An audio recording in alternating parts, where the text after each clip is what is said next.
네, 매크로 경계감에 흔들리고 있는 시장입니다. 시장 조금 더 심도 깊게 짚어보도록 하겠습니다. 한화자산운용 손재경 본부장 자리해 주셨습니다. 안녕하세요. 네, 안녕하세요. 네, 사실 8월 달에는 FOMC가 없다 보니까 그래도 좀 괜찮지 않을까라는 생각을 했었는데 웬걸요 이제 중국발 부채 리스크가 지금 부각이 되면서 지금 또 간밤에는 헝다그룹이 미국 법원에 파산 신청을 했다라는 소식까지 전해지면서 계속해서 중국발 이 부동산 부채 리스크가 계속해서 주요 경제의 이런 최대 변수로 또 떠오르고 있는 상황입니다. 지금 이제 경계감이 짙은데 지금 시점에서의 앞으로의 파급력을 또 어디까지 염두에 둬야 될까요?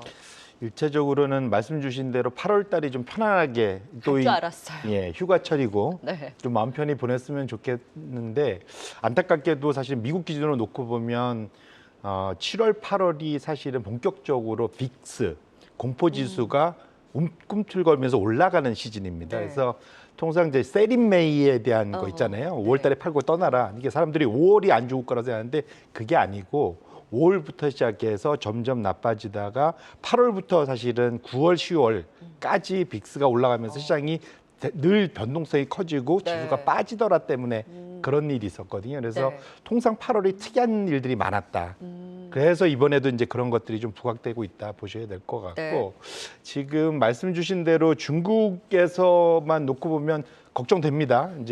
이게 이제 블랙스완이냐 회색 코뿔소냐. 네, 맞아요. 회색 코뿔소죠. 저쪽에서 걸어오는 게 쿵쿵쿵거리면서 보이는데 멀리서 오다 보니까 걱정은 되지만 이게 정말 체감적으로. 내 네. 앞에 부딪힐지 아닐지는 이제 지켜보고 있는 그런 상황인데 이전보다는 상황이 조금 더 심각해진 거는 분명한 것 같습니다. 네. 특히 중국의 그 건설 경기라고 하죠. GDP에서 부동산이 차지하는 비중이 한 30% 상당히 높은 상황이거든요.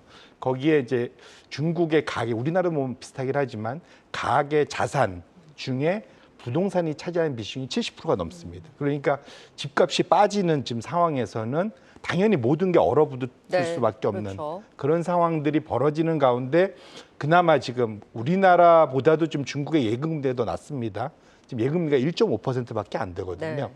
그러다 보니까 그림자 금융 회사들한테 돈을 맡겨서 고금리 6, 7%대를 받고 있었는데 그 그림자 금융은 다 어디다 투자를 했었냐면 이런 부동산 개발 업체한테 투자했는데 네.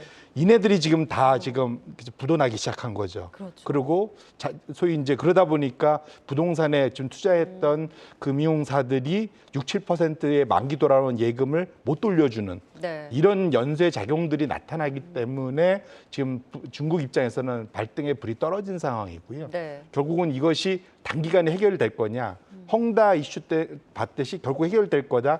그때보다는 지금 터지는 것들이 훨씬 더 등치들이 커졌습니다. 그래서 헝다 같은 케이스는 한 9위, 6위 정도 됐으면 지금은 2, 3위권까지 그 문제가 올라왔거든요. 네. 그렇게 놓고 보신다면 중국 이슈를 이전보다는 회색 코뿔소이긴 한데 상당히 앞까지 다가온 상황이다라는 측면에서 네. 긴장감을 좀 더 높이실 필요가 있지 않을까 이렇게 말씀을 드립니다. 그리고 이제 또 중국 당국도 그 전처럼 뭔가를 막을 여력이 지금 여의치 않은 상황이기도 하잖아요.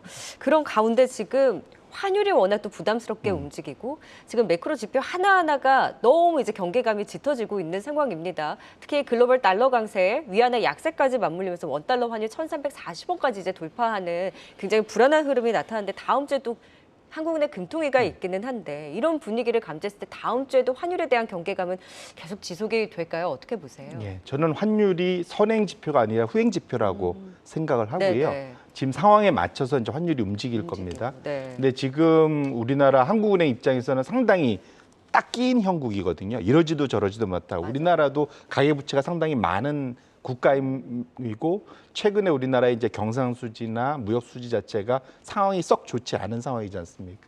이런 걸 놓고 봤을 때는 당장 입장에서는 환율 안정이나 또는 그를 위해서 뭔가 금리와 관련된 이슈를 할 정책적인 공간은 상당히 좀 부족하다 보셔야 될 것 같고요. 네. 아마도 하는 입장에서는 그냥 기다리는 수밖에 없는 상황. 그래서 아마도 다음 주에는 아마 동결 가능성이 매우 높지 않을까 네. 이렇게 판단하고 있습니다. 결국 또 환율에 대한 경계감도 지속이 될 가능성이 높은데요. 또 다음 주 하면은 뭐 금통위도 있지만 잭슨홀 미팅에 또 주요 이벤트들이 산재되어 있거든요.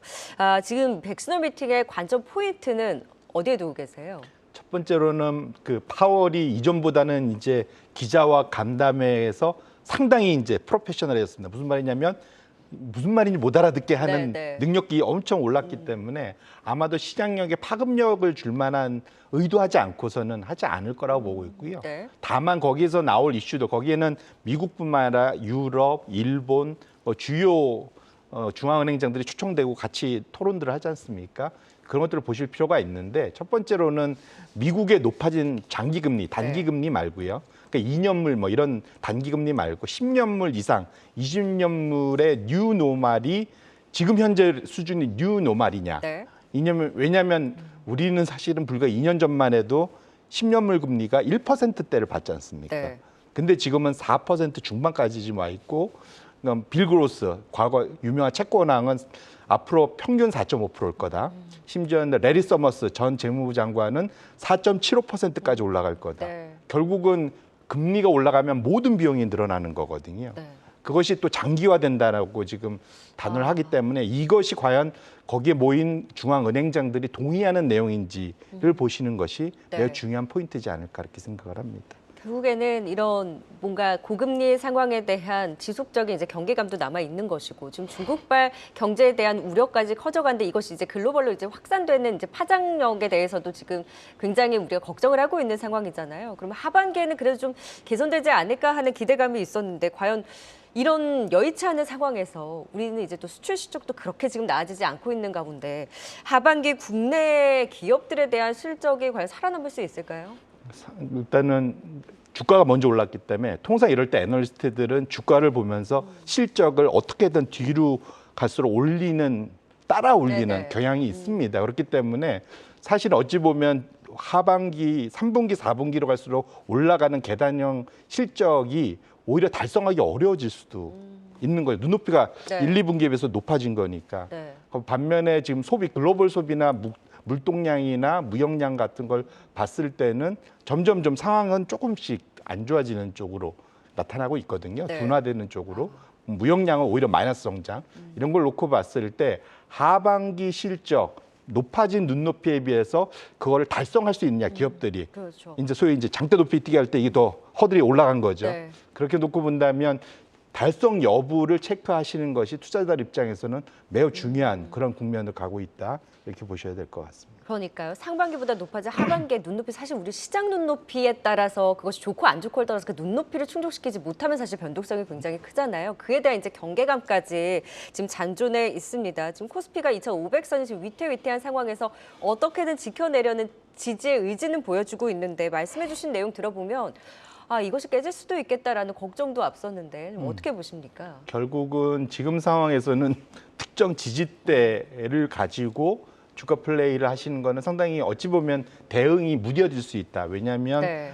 이게 시장이 전반적으로 다 같이 오른 게 아니라 특정 업종, 특정 섹터 위주로 많이 오른 또 어떤 데는 상당히 지지부진한 이 소위 격차가 엄청 벌어져 있지 네. 않습니까? 그래서 특정 지수대로 보면서 포트폴리오를 관리하시면 실기하실 가능성이 좀 있습니다. 그래서 네. 개별 종목 위주로, 개별 지금은, 업종 네. 위주로 보시는 게 훨씬 더 대응력이 네. 좀 뛰어날 것 같고요. 특히 금리 수준이 이렇게 높아지면 높은 고PER, 고퍼주들이 상당히 어려움을 네. 겪습니다. 이런 것들에 대한 관리 꼭 필요하시다 이렇게 말씀을 드립니다. 그 매크로가 불안하다 보니까 개별 이슈에 이제 반응하는 종목들에 대해서 결국 종목 안에 이제 내용으로 개별적으로 대응할 수밖에 없겠다라는 의견을 주셨는데 지금 이벤트가 또 있죠. 한미일 정상회담. 근데 너무 관심이 없는 것 같아요, 시장에. 미치는 영향도 좀 제한적일까요? 아마도 그럴 것 같고요. 왜냐하면 네. 이거는 경제적인 이슈보다는 좀 군사적인 이슈에 좀 더 집중할 가능성이 네. 있어서 우리 관심은 IRS인데 거기서 피해 업종들이 좀 빠져나오길 바라는데 네. 그러기가 아마도 좀 쉽지 않을까. 그래서 기대 수준을 좀 낮추는 것이 훨씬 더 대응하기 좀 낫지 않을까 이렇게 말씀드립니다. 네, 하반기장에 대한 또 매크로 좀 경계감을 염두에 두고 지켜볼 필요가 있다라는 진단까지 확인해 봤습니다. 시장 진단 한화자산운용 송재겸 본부장과 도움 말씀 들어봤습니다. 오늘 말씀 고맙습니다. 고맙습니다.